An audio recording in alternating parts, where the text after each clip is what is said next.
Hello traders, Gary Wagner here.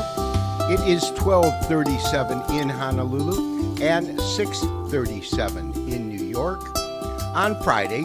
Happy Aloha Friday as we say on the islands. It is the 18th day of March 2022 and this is the daily report for gold and silver, our weekend review.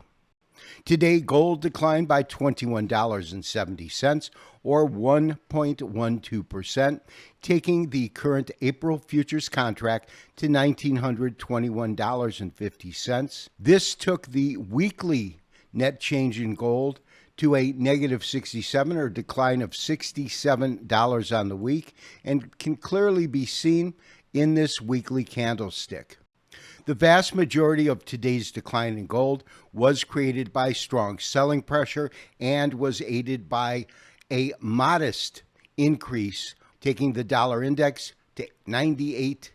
Like gold, silver prices declined on 4 of the 5 trading days, today giving up almost 50 cents, 1.88%, with the most active silver futures contract currently fixed at $25.14.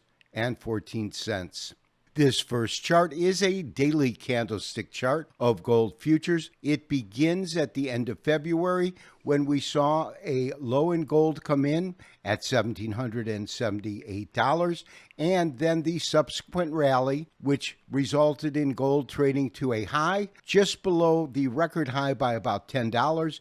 That occurred on the 8th day of March and then was followed by a dramatically lower price, creating a candlestick pattern simply called an engulfing bearish. What followed was a decline. It was a 61.8% retracement of the rally we just spoke about on Wednesday when the Federal Reserve concluded this month's FOMC meeting, announcing a much more aggressive monetary policy, which will include rate hikes at each of the remaining 6 FOMC meetings this year. And when combined with Thursday's price action, which was the only day this week in which gold closed higher, could in fact have signaled a bottom and conclusion to the correction, which was deep, 61.8%, but short in terms of length of time. However, it is the lack of follow-through buying that would have occurred today that really would have given us a sharp indication that, in fact, the low achieved on Wednesday was the conclusion to this current rally, which simply means that we will have to look closely at Monday's open in Australia. And if we get a sharp rise in price, then we would have a strong indication that a bottom was truly in place. It is for that reason that we have maintained a neutral stance with no active trades in gold or silver. I do believe there's a high probability that Wednesday's low is the end of this short correction, but we need a little bit more data before we enter our next trade. When we look at the big picture, and that's why I have these moving averages below it, we can see that even during the correction, there was no indication of major chart damage, which leads me to believe that next week we will see a defined recovery with gold moving to higher pricing. The fundamentals that are in play definitely support that, and those fundamentals are the current high level of inflation, 7.9% in the CPI, as well as the Russian invasion of Ukraine, which continues to escalate.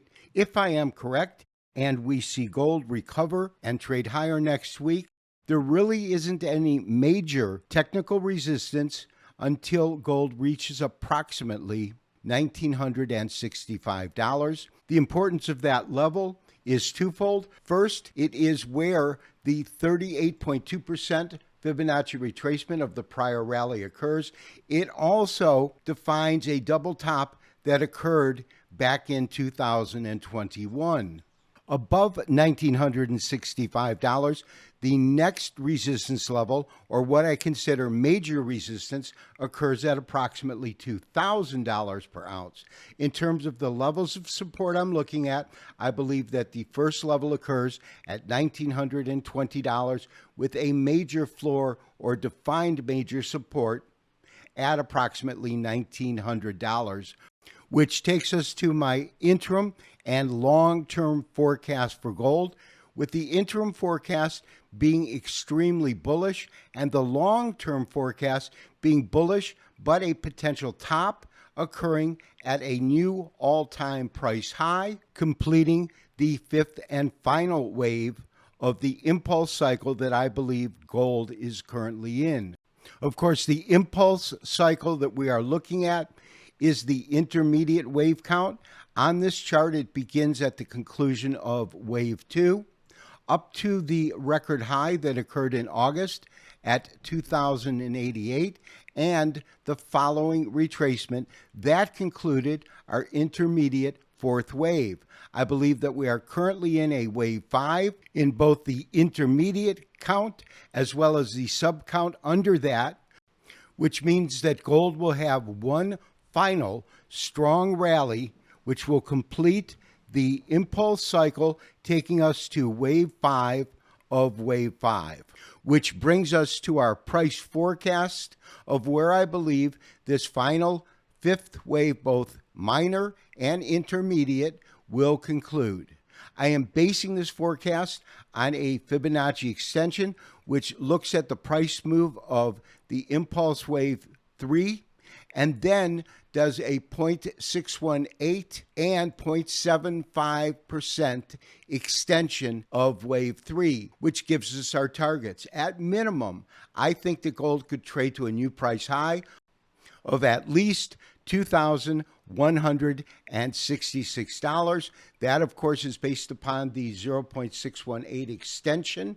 And I believe it's more likely that we will see gold break $2,200 per ounce, with my target at $2,250.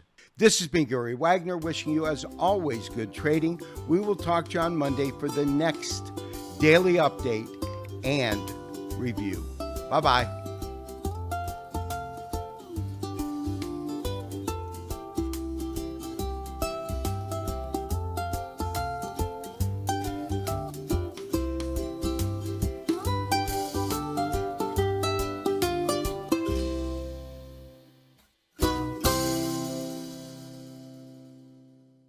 The core belief of R.N. Elliott's wave theory is that markets move in a defined and repeatable pattern, with key elements guiding periods of price growth followed by periods of price decline. In its most simplistic form, this theory believes that there will be a basic 5-wave impulse sequence followed by a 3-wave corrective sequence during a complete market cycle.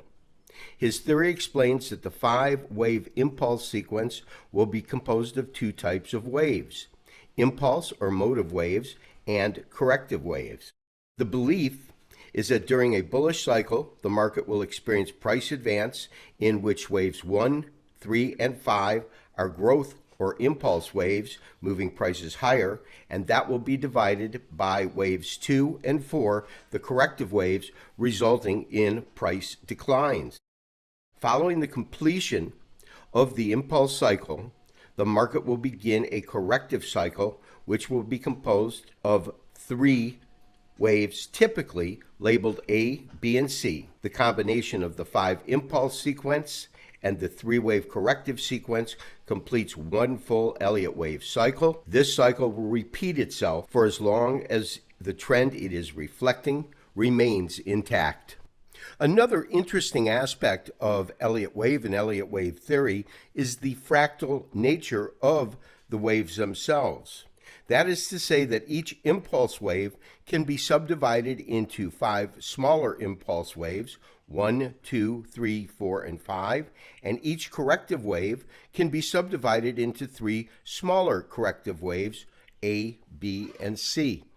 Although there are many variations as to how the wave sequence will emerge, there are 3 immutable rules or laws that cannot be broken for a wave count to be correct. Rule number 1 is that wave 2 cannot retrace more than 100% of wave 1. Rule 2 is that wave 3 can never be the shortest of the 3 impulse waves. And rule 3 is that wave 4 can never overlap wave 1.